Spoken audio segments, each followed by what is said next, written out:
거대 여당이 된 민주당이 취임 첫날부터 대법관 증언법 강행 처리를 하고 나섰습니다. 법사위 소위를 어제 이 법안 관련해서 통과를 했습니다. 대선 때는 뭐 철회한다고 해놓고 사실 철회도 안 했죠. 철회한다고 해놓고 역시나 이제 정부 출범하자마자 다시 또 이렇게 속도전을 벌이고 있어요. 네, 이게 아마 신호탄이 될 것 같습니다. 해보니 되네. 그러니까 대통령에 당선되고 나서 10시간 만에 지금 법사위가 통과가 된 거거든요. 그렇죠. 예. 이게 정말 유례가 없는 일인데 사실 이 법안에 대해서 대법관의 인원수를 증감하는 법안에 대해서 법조인 1,004명, 법조인의 1,000명이 넘는 사람들이 반대 성명을 내고 그랬어요. 좀 더 심사숙고하게 생각해달라. 그럼에도 불구하고 10시간 만에 통과를 한 게 아마 이 법안을 시범적으로 해보고 이게 그 정부에 있는 정권과 또 입법부의 권한을 갖고 191석, 거여 191석을 가지면 안 될 게 없구나라는 그러한 신호탄이 될 것 같고요. 이 법안이 우리가 철회했다고 알고 있는데 대선 기간 중에 이 법안이 7건인가 올라왔어요. 그러니까 이게 뭐 단순히 국회의원 한 명이 법안 내고 그런 게 아닙니다. 근데 그 중에 단 하나만 철회가 된 거예요. 그러니까 박범계 의원이 발의한 것만 철회가 된 것이고 5월 26일에 처리가 된 것이고 비법조인이 대법관 할 수 있게 하는 그 법안. 그게 철회가 된 것이고 관련된 대법원을 흔드는 여러 가지 법안 중에 예를 들자면 이런 법안도 올라왔어요. 대법관들이 법대 위에 앉아 있지 않습니까? 그 방청석이나 변호사와 검사는 아래 앉아 있고 대법관들도 법대에서 내려와라. 이 법안도 만들어졌어요. 이거는 사실 법에 아예 없는 조항인데 아예 신설로 만들어졌기 때문에 어쨌든 그 사법부를 좀 사법부를 길들이기 위한 과정에서는 시작을 됐다 말씀드리고요. 그 과정이 이제 법사위에 통과시켜 놓고 이제 까딱하면 본회의야. 본회의까지 가기 전까지 조정은 가능해 라고 그러한 신호를 준 게 아닌가 생각됩니다. 사실 이제 대법관 증언이라는 게 재판 지연 해결 방안으로 이름이 좀 얘기가 좀 나오긴 했었지만 이게 법조계 의견을 다 수렴을 하고 그 다음에 여야가 합의해서 처리해야 되는 거 아니겠습니까? 맞습니다. 그러니까 사법제도의 일방적 변경이라는 게 이게 민주법치국가에서 흔히 일어나는 일은 아니죠. 근데 이제 일방적으로 좀 여론 수렴 없이 서둘러 밀어붙인다 이런 지적이 나오고 있어요. 이 여론 수렴이라는 거는 항상 더불어민주당이 얘기했던 것처럼 국회의원은 국민의 대표이기 때문에 국회의원들 의견을 가지고만 할 수 있다라는 것인데 정말 이건 입법 만능주의고 국회 오만주의라고 할 수가 있죠. 이게 4년에 한 번씩 선거가 너무 길다는 생각도 듭니다. 앞으로 적어도 국회의원 선거가 3년이 남았기 때문에 적어도 3년은 마음대로 입법 막론주의를 할 수가 있다는 것이거든요. 그럼에도 불구하고 이거는 시민사회와 뭐 언론이나 국민들이 여기에 대해서 감시를 지속적으로 해줘야 된다고 말씀을 드리겠습니다. 또 이런 식이면은 비법조인 출신을 대법관으로 기용하는 그 법안도 다시 추진할 가능성이 있겠네요. 있고 사실 이게 법조인 늘리고 비법조인 대법관을 올리는 게 우리가 물리적으로 생각해 볼게요. 물리적으로 뭐 다른 정치적으로 다 빼고 이거를 이렇게 급진적으로 하면 무슨 일이 발생하냐면 30명을 늘리던 100명을 늘리던 그러면 건물에 방이 30개가 필요하잖아요. 근데 이 대법관 한 명 한 명당 연구관들이 따로 들어가요. 그렇죠. 그러면 방이 한 명당 한 10개가 필요하단 말이에요. 그러면 300개의 방이 필요합니다. 그럼 뭐냐? 건물을 하나 줘야 돼요. 대법원 같은 건물을 하나 줘야 됩니다. 그러니까 이러한 예산적인 문제나 혹은 뭐 물리적인 문제 이런 걸 아무런 고려를 안 하고 그냥 뭐 마치 올 때 메로나 사와, 올 때 아이스크림 사와처럼 몇 개 사올까, 3개 사와 뭐 이런 것처럼 정말 단순하게 숫자만 늘리는 게 이게 법사위 국회의원들께서 이러한 실무적인 고민을 해보셨을까? 그리고 회의록에는 그러한 내용이 나왔을까? 이거 예를 들어서 회의록에 적어도 이런 내용이 있어야 돼요. 대법원 행정처에 한번 확인해 보셨나요? 예산이 있나요? 예산 우리가 늘려주면 되지. 공간이 있나요? 뭐 이런 문제에 대해서 실무적으로 논의를 해보면서 했을까라는 좀 생각이 듭니다.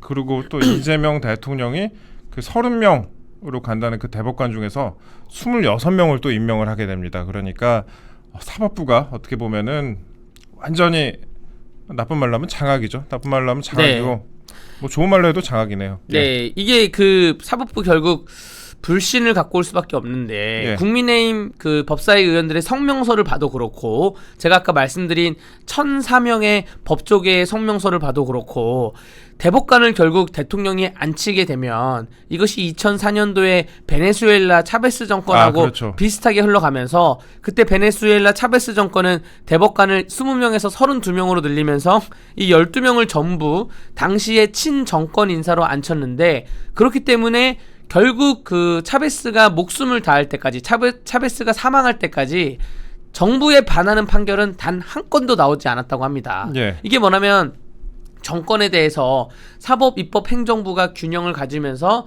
그 시민사회가 고발이 들어가고 혹은 아니면 언론에서 조명을 하게 되면 결국 마지막 최후의 공은 사법부인데 그럼 정부에서 또 핑계를 댈 수가 있는 거예요. 사법부에서 뭐 현명한 판단을 내려주시길 바랍니다. 말은 그렇게 해놓고 결국에는 사법부에서 다 입맛대로 판단을 하는 그러한 삼권 분립이 무너지면서 국민들은 사법부를 불신하게 되고 사법부를 불신하게 되면서 범죄가 창궐하게 되고 나라가 약간 구군이 기우는 그러한 구조로 가는 거기 때문에 저는 아직 본회의를 통과를 안 했기 때문에 지금이라도 본회의에서 정말 국민의힘이 필리버스터를 하던 반대 네. 토론을 하던 나중에 안건이 올라오면 열심히 싸워야 된다고 생각합니다. 예, 뭐 싸우는 모습이 있어야 되는데 그런 모습을 보여주지도 잘 모르겠어요. 이게 일단 임기 첫날부터 이런 일이 좀 벌어지고 있습니다. 국민의힘이 법사위 소위 의결 전에 전원 퇴장을 했다고 합니다. 법사위원들이 민주당 의원들끼리 논의를 해서 정한 내용이고 이게 일방 독주, 뭐 의회 네. 독재의 모습이다 이렇게 밝혔다고 합니다. 이렇게 밝혔다고 하는데 이게 네. 시작은 어제 회의를 하는데 네. 민주당 의원 2명도 반대했다는 거예요. 원래 일사불란하게 정청래 위원장이 자 모이세요. 다 통과합시다. 다다당 할 줄 알았는데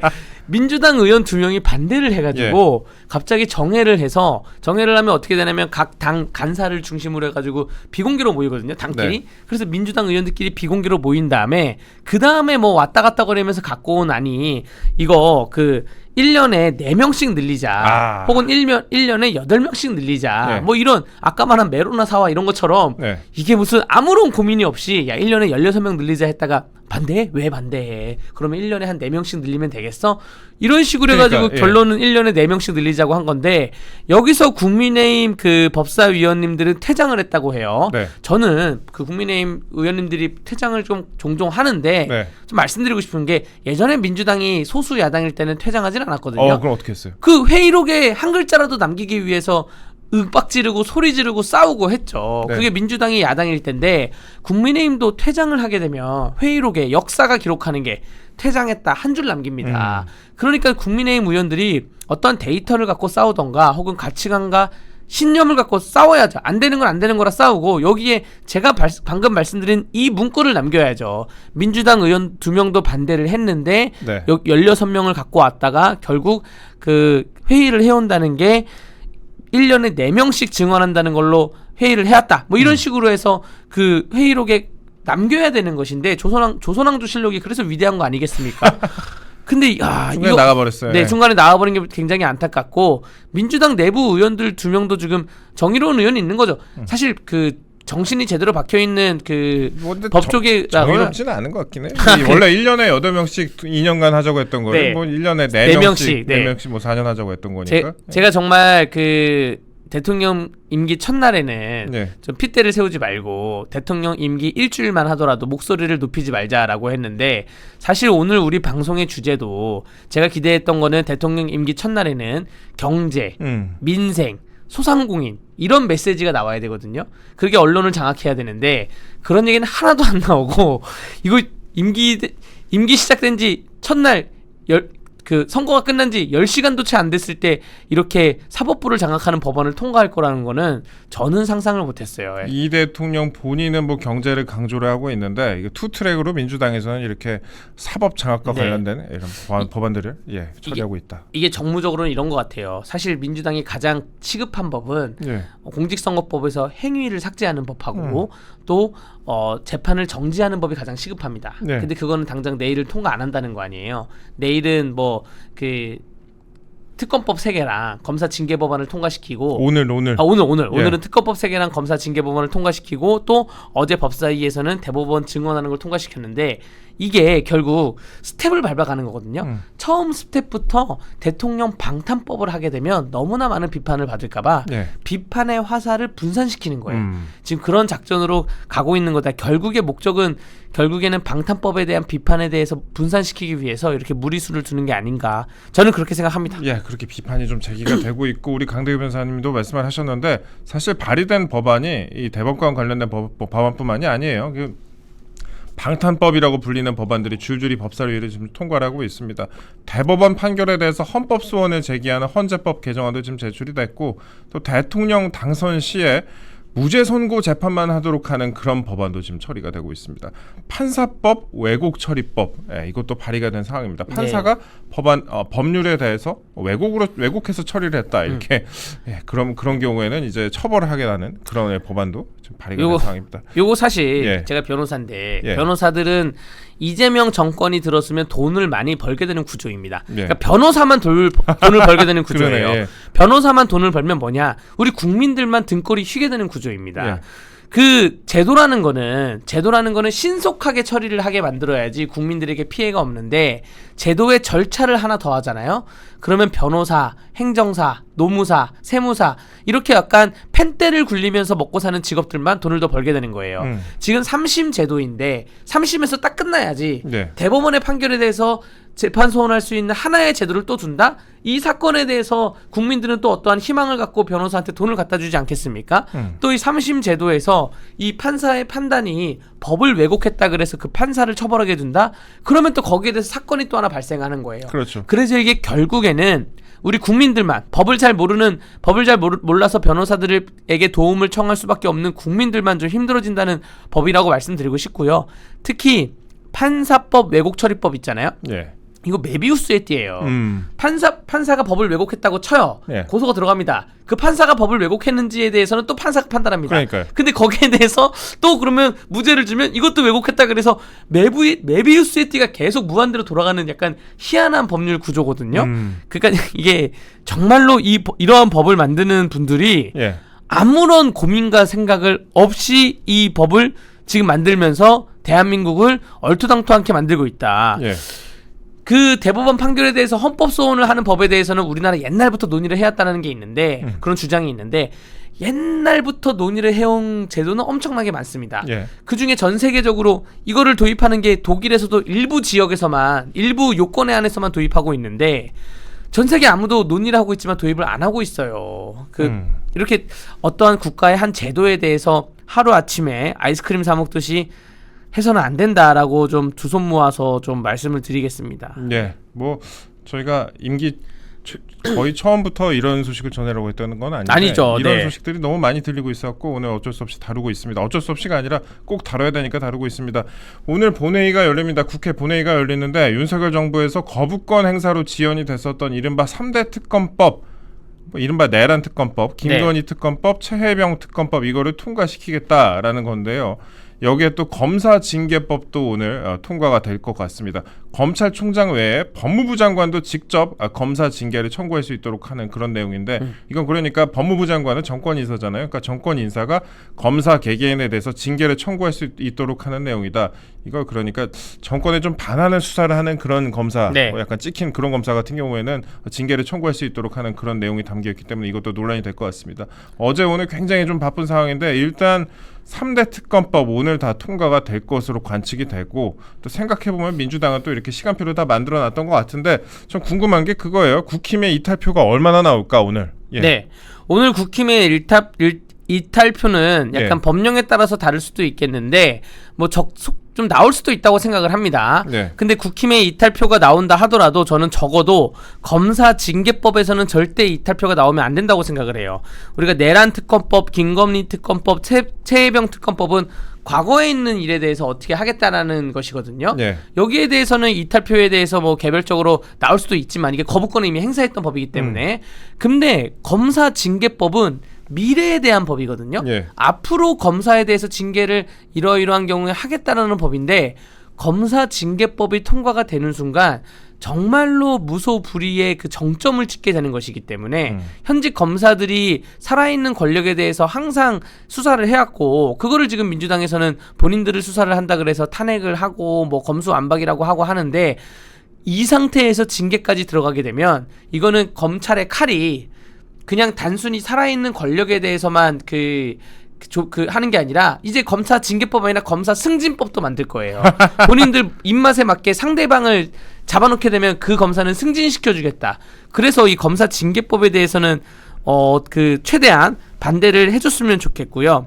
이 이탈표에 대해서는 적잖이 나올 거라 생각합니다. 이미 지난번에 많은 이탈표가 김혜지, 김용태, 김재섭, 한지아, 안철수 등등의 내란 특검법에서 이탈표가 나왔잖아요. 예. 근데 그 내란 특검법의 이탈표는 사실 예를 들어서 탄핵 과정에서 일련의 사실관계가 탄핵 재판에서 밝혀지기 전에 또 지금 내란 관련되는 죄목으로 재판을 하고 있는데 사실관계가 밝혀지기 전에 이탈표고 또 대선 전에 이탈표이기 때문에 여기서 적어도 대선을 열심히 뛰었던 안철수, 김용태 비대위원장 같은 경우에도 이탈하지 않을 거라 생각이 듭니다. 근데 한지아 의원이나 또 이른바 친한계라고 불려지는 뭐 예를 들어서 조경태 의원이나 혹은 아니면 박정아 의원이나 이분들은 충분히 이탈할 가능성이 있다고 생각이 돼요. 그래서 그 표를 면밀히 계산을 해야 되는데 가장 중요한 게 뭐냐면 지금 국민의힘에 구심점이 없습니다. 없어요. 이거를 단속할 사람이 없어요. 사실 원내대표 권성동 원내대표 어제 보니까 이재명 대통령 취임식에서 꼿꼿하게 그냥 악수하고 뭐 김혜경 여사가 인사하는데 뭐 쳐다보지도 않더라고요. 그러니까 권성동 의원이 원내대표로서 막 진두지휘 해가지고 하면은 될 것 같기도 한데 근데 물러나라 하고 있잖아요. 많은 이제 반대 목소리가 나오기 때문에 그렇고 김용태 비대위원장은 뭐 프레시하고 나이 어리고 뭐 신선하고 다 좋은데 이번 대선 과정에서 어떠한 일사불란하게 중진들의 마음을 움직이던가 뭐 전화를 돌리면서 뭐 윽박지르던가 이러한 카리스마 같은 거가 좀 부족했다는 생각이 듭니다. 그래서 김용태 비대위원장이나 권성대 원내대표가 지금 OX표를 만들어가지고 이탈할 가능성이 있는 사람에 대해서는 집중 포화를 하고 주변 사람들을 통해서 설득을 하고 이런 과정이 있어야 되는데 지금 완전 깜깜이입니다. 아무도 구심점 역할을 하지 않고 있기 때문에 이른바 자율투표 지금 원내에서는 거의 당이 붕괴됐다고 저는 표현을 하겠습니다. 그러면서 당이 지금 이 내란 특검법 3개와 검사징계법에는 관심도 없어요. 관심을 아까 말씀드린 그러한 대법원 증언법에도 관심이 없고 오늘 의총을 할 건데 오늘 의총에서는 앞으로 당 재정비에 대해서 방향이 전당대회냐 아니면 다시 한번 비대위냐 여기에 대해서 얘기를 나눌 것이지 이러한 법안에 대해서는 얘기를 못 나눌 것이고요. 더불어민주당에서 이미 이러한 정무적인 상황을 알고 있어요. 국민의힘이 지금 일사불란하지 않다. 가만히 그냥 민주당에서는 가만히 둬도 그냥 국힘에서 단일 대우가 안 되고 있다. 그래서 아마 국민의힘이 단일 대우가 정리되기 전에는 이 법안 이외에도 또 많은 법안을 신속하게 통과가 될 겁니다. 제가 예상 한번 해볼까요? 작년에 대통령 특활비 82억, 대통령실 특활비 82억 삭제했잖아요. 지금 이재명 대통령이 대통령실 들어갔어요. 어제 뭐 무슨 펜이 없니, 컴퓨터가 없니 이런 얘기 했던데 뭘 살려고 하면 특활비가 필요합니다. 근데 막상 대통령실 특활비 82억을 본인들이 삭감했으니 저는 이번 주 내로 추가 경정 예산이 올라올 거라 보여집니다. 그 추경에 다른 건 없고 대통령실 특활비 나오고 검찰 징계안 통과시켰으니 검찰 특활비 나올 것이고 지금 경찰이 뭐 어제 리박스쿨 압수수색 들어가고 경찰이 되게 열심히 한단 말이에요. 야 경찰도 특활비 올려줄게. 경찰 특활 그러니까 작년 예산안에 삭감시켰던 것을 다 복원시킬 거예요. 그러네. 그러니까 국힘에서 그동안 이제 민주당에서 필수적이었던 그런 예산들을 깎아가지고 없애가지고 이제 문제가 되지 않았습니까? 근데 이 부분을 다시 되살린다면 국힘이 이런 거를 좀 강조를 해가지고 왜 그때는 그러면 예산을 없앴었냐? 그렇죠. 라고 맞설 수 있어야 되는데 그거라도 할까요? 그때는 맞고 지금은 틀리냐? 뭐 할 수 있는데 그런 얘기조차 지금 안 할 것 같습니다. 안 할 것 같아요. 결국 전당대회 분위기로 넘어가서 전당대회에 대한 관심 또 차기 당권은 누구냐? 이러한 제밥에만 관심을 갖지 않을까. 그중에 한두 명이라도 정말 투사 정신을 발휘해서 사실 전당대회가 없다고 하고 단일대우가 없다고 하는 거는 중진 의원들의 어떠한 내리꽂음이 없다는 것이거든요. 정말 이때야말로 초선 의원들, 소장파, 재선 의원들이 당내로 내부 총질할 게 아니라 당 외적으로 열심히 싸우시기를 바라겠습니다. 뭐 전혀 기대는 없습니다. 근데 이 특검법 같은 경우에 내란 특검법 같은 경우에는 파견 검사 숫자를 60명으로 또 늘리겠다고 합니다. 그러니까 이게 여러분들 어떤 사이즈냐면요. 예전에 이제 최순실 특검 있잖아요. 그때 특검 파견 검사가 20명 정도 되거든요. 그럼 그 3배입니다. 당시에 2016년 말 2017년 초에 그때 수백 명이 구속이 됐잖아요. 수백 명이 구속이 되고 목숨을 잃은 사람들도 있었는데 그 규모의 3배 정도 된다. 이 3배 정도 되는 특검을 진행을 한다고 하는데 그럼 과연 뭐 국힘에서는 여기서 뭐 수사 안 받을 사람 얼마나 있을까 싶어요. 그러니까 이런 걸 다 대비를 해야 되는데 지금 내부에서 많이 싸우고 있는 그런 상황입니다. 정말 나중에 무서워지면 이 내란 특검이라는 게 아다르고 어다른 게 네. 국무회의 현장에 있는 사람만 가지고 해야 되는데 예.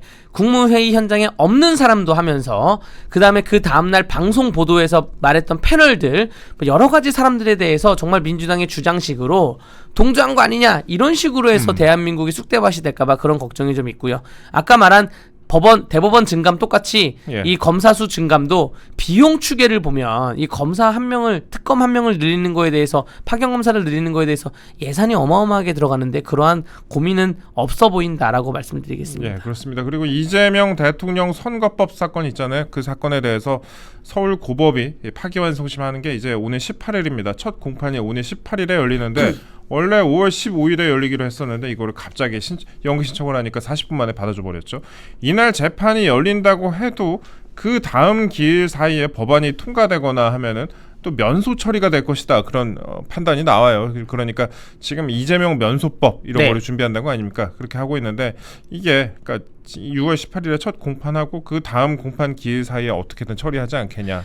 이 법안 때문에 예. 이 법안 때문에 어제 국무회의에서 박성재 법무부 장관만 사표를 받고 예. 나머지 장관들에 대해서는 사표를 안 받은 걸로 해석이 됩니다. 예. 무슨 말이냐? 자, 지금부터 100일간의 싸움이에요. 대선은 투표가 끝났지만 100일간의 싸움이 또 시작된 거예요. 네. 문재인 정부도 박근혜 대통령 탄핵 직후에 탄생이 됐죠. 내각을 구성하는데 그 장관들 다 포함해서 내각을 다시 구성하는데 한 100일 정도 넘게 걸렸습니다. 이 내각이 왜 중요하냐? 법안이 통과가 되면 바로 이게 시행되는 게 아니라 국무회의에서 한번 또 거쳐가지고 그런 다음에 대통령으로 올라가가지고 대통령이 그 공포하고 보통 6개월 있다 시행되고 막 이렇게 그렇죠, 진행이 됩니다. 그렇죠. 적어도 3개월 있다 시행이 되고 예. 근데 6월 18일 날 첫 공판 기일이 있잖아요. 예. 사실은 제가 했던 모든 파기환송심 사건은 첫 공판에 종결했어요. 할 게 없어요. 예. 첫 공판에 양측 낼 거 있습니까? 낼 거 없어요. 왜냐하면 대법원에서 유죄 취지로 나왔기 때문에 혹은 네. 무죄 취지로 나왔기 때문에 종결을 하는데 이런 특수성을 감안해서 한 길도 잡을 수도 있습니다. 맞아요. 이거 재판 예. 재판 연기도 40분 만에 받아줬는데 예. 한 길 더 안 잡혔으니까. 한 길 잡으면 예. 한 3, 4주 가죠. 네. 3, 4주 잡고 그러고 나서 또 뭐 종결을 하게 되면 또 3, 4주가 갑니다.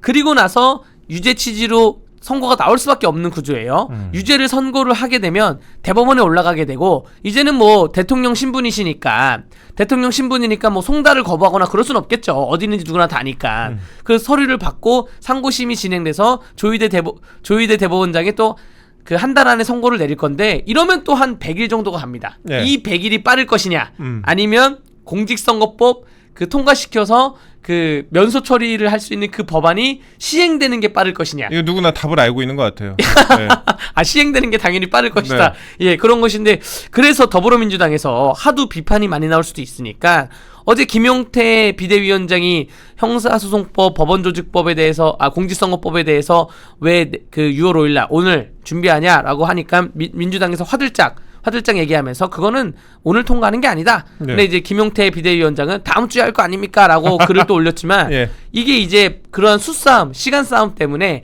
비판 때문에 다음 주에 안 하고 6월 18일 이후에 할 수도 있다고 생각이 드는데 네. 어쨌든 앞으로 남아 있는 100일 동안 그 국민 여러분들이 또 지켜보는 포인트가 이런 것이다라고 말씀드리겠습니다. 예, 네. 그렇습니다. 방송 3사가 대선 출구 조사를 하면서 이와 관련된 내용도 좀 물어봤어요. 이재명 대통령 당선 후에도 이미 진행 중인 재판을 계속해야 하는지라고 물어봤는데 응답자의 63.9%가 재판 계속해야 된다라고 보고 이렇게 반응을 했고요. 그리고 재판을 중단해야 된다라고 밝힌 게 25.8%밖에 되지 않았습니다. 특히 민주당 지지층에서도 42.7%가 재판을 계속해야 한다.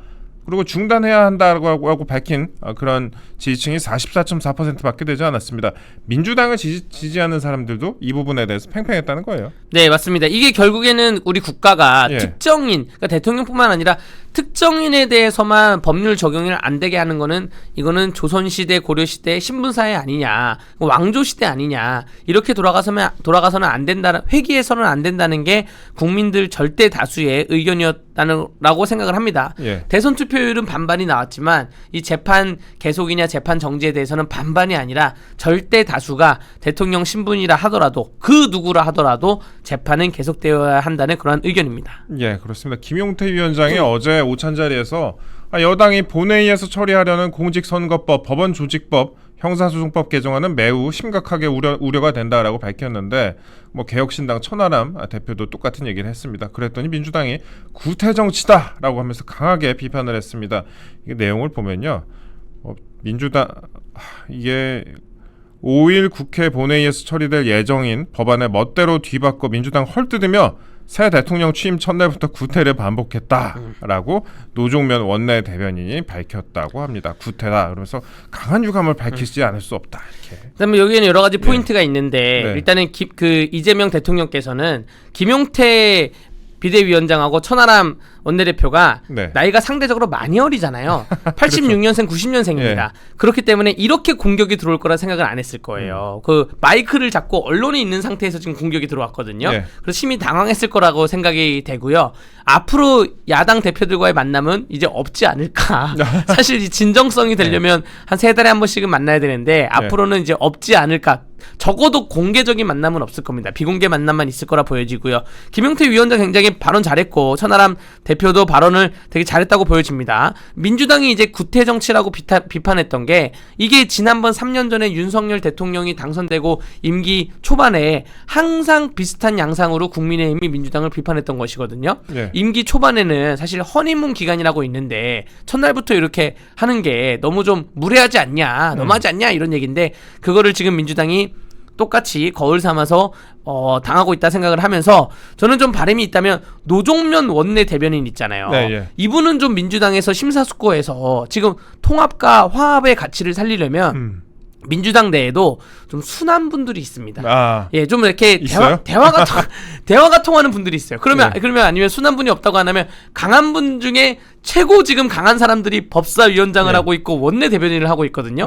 이러면 대화가 안 돼요. 이러면 그 언론에 나와가지고 자꾸 이렇게 세게 발언을 하게 되면 나중에 대화도 안 되기 때문에 좀 양당 모두 순한 모드로 가가지고 좀 대화를 했으면 좋겠습니다. 근데 민주당 입장에서는 지금 대화할 필요가 없죠. 지금 거여가 191석인데 굳이 대화를 할 필요가 없음에도 불구하고 그래도 좀 바람을 넣자면 대화를 좀 했으면 좋겠습니다. 야당이 되어버린 국민의힘은 내부에서도 싸우고 있는 그런 상황이고 그런데 이제 아까 저희가 말씀드렸다시피 응답자 중에 63.9%가 투표한 분들 중에 63.9%가 재판을 계속해야 한다라고 응답을 하지 않았습니까? 출구조사에서. 네. 이러면은 만약에 지금 이재명 대통령과 관련된 법안을 강행할 경우에 국민적인 비판이 있을 수도 있다라고 해석이 또 될 것 같아요.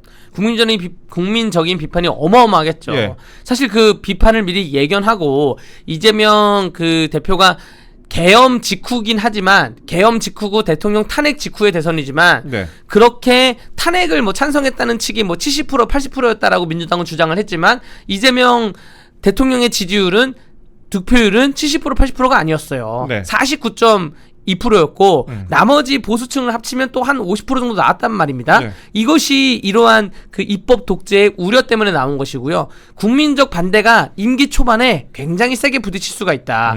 사실 그 국민적 반대를 초반에 부딪혔던 게 다 보수 정권이었거든요. 그렇죠. 이명박 정부 초반에 그 광우병 사태 때문에 반대에 부딪혔고 지금 실체도 없는 그 광우병 또 박근혜 정부 초반에 메르스 사태 때문에 또 뭐 세월호 문제나 이런 것 때문에 임기 초반부터 삐그덕거렸는데 이재명 그 사태에는 사실 외부적 요인이었고 네. 이재명 정권이 자칫하다가는 외부적 요인이 아니라 이 본인들이 자초한 요인 때문에 전 국민적인 반대에 부딪혀가지고 정권이 삐그덕거릴 수가 있다라고 말씀을 드리겠습니다. 이제는 네. 보수층들이 예전에 뭐 천막이니 뭐 야외 투쟁 이런 거 잘 못했거든요. 예. 근데 이게 요즘에 그 일련의 계엄 이후에 탄핵 이후에 보니까 보수층의 국민의힘 중심으로 가는 게 아니라 2030 중심으로 많이 야외 투쟁을 하기 때문에 그러한 반대에 부딪힐 수 있다고 말씀드리겠습니다. 예. 그리고 제가 보니까 저희가 좀 우울한 내용을 많이 다루다 보니까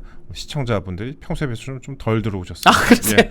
예. 앞으로 사실 답답한 부분 좀 많을 거예요. 몇 달 동안 좀 그럴 것 같은데 시청자 여러분들 그래도 기운 내시고 더 많은 분들 보실 수 있게 좋아요 한 번씩 눌러주시면 감사하겠습니다. 오늘 이화영 전 부지사의 대법원 선고가 있습니다. 이것도 중요해요. 이거 중요한데 2심에서 이분이 감형이 되긴 했어도 지금 7년 8월이 지금 선고가 됐습니다. 7년 8월에 중형이 선고가 됐습니다. 1심에서는 9년 6개월이 나왔었는데 2심에서 7년 8월이 나왔는데 오늘 어떤 결론 내려질 것이라고 보세요? 오늘 그 2심에 대해서 그대로 네. 결론이 나오면서 그대로? 이화영 그 피고인에 대한 항소 그 상고 기각 결론이 나오겠죠. 네. 근데 이게 결론이 그대로 나오는 게 이제는 의미가 없습니다. 이화영, 정진상, 김용 이 세 명이 이제 대통령 최측근이 다 지금 구속돼 있는 분들인데 네. 이거 적당히 시간을 봐서 8.15 광복절 특사도 있고 그렇죠. 혹은 성탄절 특사도 있고 예.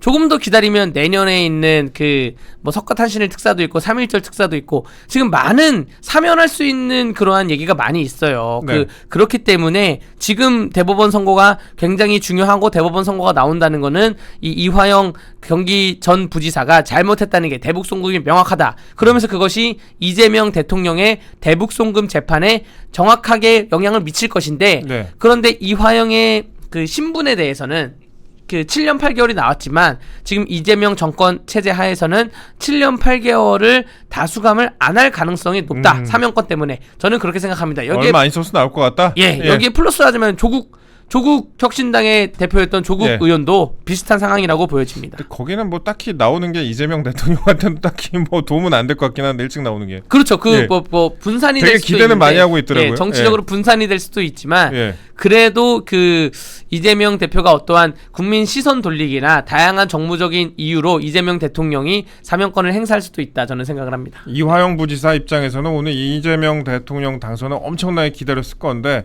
또 중형이 확정되면 어떻게 되나 저희가 좀 예측을 좀 해봤는데 일단 강대규 변호사께서는 오늘 중형이 확정될 것으로 보신다. 상고 기각 예상을 네. 하셨고 네. 그러함에도 불구하고 어차피 사면도 있고 여러 가지 방안들이 있기 때문에 사면 전에 또 뭐 형집행 정지 같은 게 있을 수도 있겠네요. 사실. 그래서 건강상 따지고 보면, 이유로 건강상의 이유로. 충분히 할 수 있고 예. 근데 권한이 누구에게 있냐면 예. 형 집행 정지는 법원의 권한이 있습니다. 네, 예. 법원의 권한이 있고 이제 검찰을 통해야 되는 거예요. 예. 그런 것이고 사면권은 오로지 대통령의 권한이기 때문에 음. 이 권한의 절차의 신속성을 보면 대통령이 하는 게 편하긴 한데 형 집행 정지도 충분히 고려할 수 있을 것 같습니다. 네, 당장 만약에 사면을 한다면 또 국민적인 반발이 심각할 테니까 예. 또 그 정도 좀 관측이 있을 것으로 보이는데 일단 7년 8월 중형을 선고받은 이화영 전 부지사의 대법원 선고 오늘 있습니다. 그리고 김용 전 민주연구원 부원장도 이재명 후보의 경선 자금을 불법 수수한 혐의로 2심에서 징역 5년을 선고받은 그런 상황이고요. 그렇기 때문에